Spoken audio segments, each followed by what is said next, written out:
పిల్లలు ఎలా పెరుగుతున్నారు? వాళ్ళ ఆలోచనలు ఎలా ఉంటున్నాయి? వాళ్ళు ఏం చేస్తున్నారు?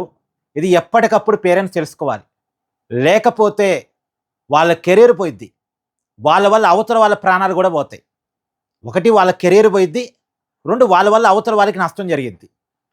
నల్గొండ జిల్లాలో రూపారెడ్డి అనేటువంటి ప్రిన్సిపాల్‌ని, ఒక స్కూల్ ప్రిన్సిపాల్‌ని అత్యంత దారుణంగా 36 సార్లు కత్తితో పొడిచి చంపిన ఉదంతంలో అసలు విషయాలు నిన్న పోలీసులు కనిపెట్టి మీడియాకి చెప్పారు. 10వ తరగతి చదువుతున్న ఇద్దరు విద్యార్థులు చేసిన పనట ఇది. దేనికోసం చేశారు? రూపారెడ్డి దగ్గర స్కూలు విద్యార్థుల దగ్గర వసూలు చేసిన ఫీజు డబ్బులు ఉంటాయి కాబట్టి, ఆ డబ్బుల్ని కాజేయటం కోసం, ఆ డబ్బులు కాజేయటం ఎందుకు అంటే జలసాల కోసం. జలసాలకు అలవాటు పడ్డారు. డబ్బులు కావాలి. డబ్బులు ప్రిన్సిపాల్ మేడం దగ్గర ఉంటాయని చెప్పేసి వాళ్ళు ఒక అంచనాకు వచ్చారు.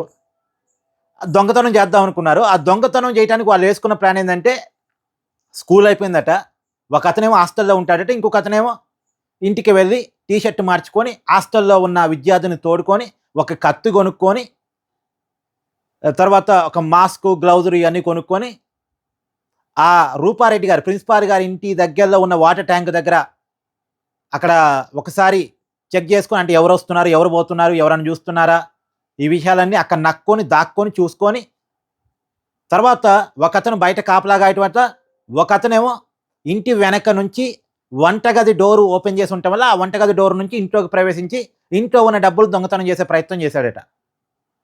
ఇంట్లో ఉన్న ప్రిన్సిపాల్ రూపారెడ్డి గారు ఆ విషయాన్ని గమనించి దొంగతనం చేసే వ్యక్తిని పట్టుకుంటే, ఆ వ్యక్తి ఏమని ఆల్రెడీ కత్తి తీసుకెళ్ళాడు కదా, ఆ కత్తితోటి పొడిచి చంపి ఆ డబ్బులు ఎత్తుకొని ఇప్పుడు ఆల్రెడీ బయట ఉన్న విద్యార్థితో కలిసి ఇద్దరు కలిసి పారిపోయారట.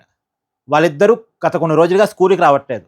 ఆ విషయాన్ని గమనించి వీళ్ళే ఏదో చేసి ఉంటారని అనుమానంతో మొత్తానికి వాళ్ళని వెతికి పట్టుకుంటే ఈ విషయాలన్నీ బయటకు వచ్చినాయి. తర్వాత సీసీ కెమెరా ఫుటేజు, ఇవన్నీ ఆధారాలు. ఆ దొరికిన ఇద్దరు విద్యార్థుల దగ్గర ₹1,50,000 డబ్బులు ఉన్నాయట. మొత్తం 2.5 లక్షలేమో ఎత్తుకుపోయారట. ఇంకా ₹1,50,000 డబ్బులు ఉన్నాయట. ₹1,00,000 కాజేసినట్టున్నారు. మేబీ వీళ్ళు ఇలా ఎందుకు చేస్తుంటారు అంటే, గంజాయికి అలవాటు పడి ఉంటారు అనుకుంటున్నాను నేను. ఎందుకంటే తెలంగాణలో గంజాయి ఊరూరా దొరుకుతుంది. ఊరూరా అఫీషియల్‌గా దొరుకుతుంది గంజాయి. గంజాయికి అలవాటు పడ్డ తర్వాత మంచేంది, చెడేంది అనేది తెలీదు. వయసుతో సంబంధం లేకుండా నేరాలు చేస్తారిక. గంజాయి అలా చేపిస్తది. వాళ్ళలోకి వెళ్ళిన ఆ మత్తు అలా చేపిస్తది. ఏందండి వాళ్ళ వయసు ఎంత? వాళ్ళు చేసిన పనేంటి? సో, గంజాయి మత్తు వల్ల జరిగినటువంటి పరిణామం అని నేను అనుకుంటున్నాను. గంజాయికి అలవాటు పడటం వల్లే వాళ్ళు ఇలా చేసుంటారు. గంజాయి కాకపోతే ఇంకొక మత్తు పదార్థం. జలసాలంటే అయ్యే కదా, తాగటం, తిరగటం. ఏదేమైనా చదువుకున్న పిల్లగాళ్ళలో విజ్ఞానం రాకపోగా ఇలా తయారు కావటం. మళ్ళీ వాళ్ళు ప్రైవేట్ స్కూల్లోనే చదువుతున్నారు. ప్రైవేట్ స్కూల్ అంటే మార్కులు, ర్యాంకులు, ఇది తప్ప నాలెడ్జ్ నేర్పరు. మంచేంటి నేను మళ్ళా చెప్తున్నానండి, మన చదువులు మంచేంటి చెడేంది నేర్పే పరిస్థితులు లేవు. మన చదువులు పనికిరాని చదువులు. కేవలం ఉద్యోగాల కోసం, డబ్బులు సంపాదించడం కోసం ఉపయోగపడే చదువులు ఏమన్నా తప్ప మంచి మనిషిని తయారు చేసే చదువులు కావు. మంచి మనిషిని పేరెంట్సే తయారు చేయాలి, లేదా టీచర్స్ తయారు చేయాలి. టీచర్స్కి ఎంతసేపటికి టార్గెట్స్ ఉంటాయి. ప్రైవేట్ స్కూల్ టీచర్స్కి టార్గెట్స్ ఉంటాయి.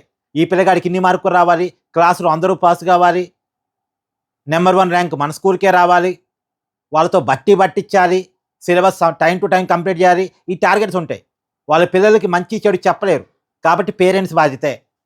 పిల్లలకి మంచి ఏంటి చెడేంటి చెప్పాల్సిన బాధ్యత పేరెంట్స్దే. వాళ్ళని మంచి క్రమశిక్షణలో పెట్టుకోవాల్సిన బాధ్యత పేరెంట్స్దే.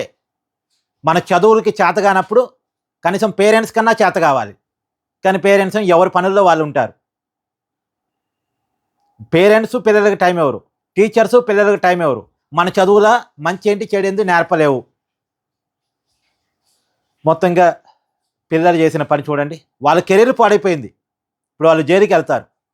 అటు జువెనైల్ హోమ్లో ఉంటారు కానీ జైలుకి వెళ్తారు. వాళ్ళ వల్ల ఒక నిండు ప్రాణం పోయింది చూడండి.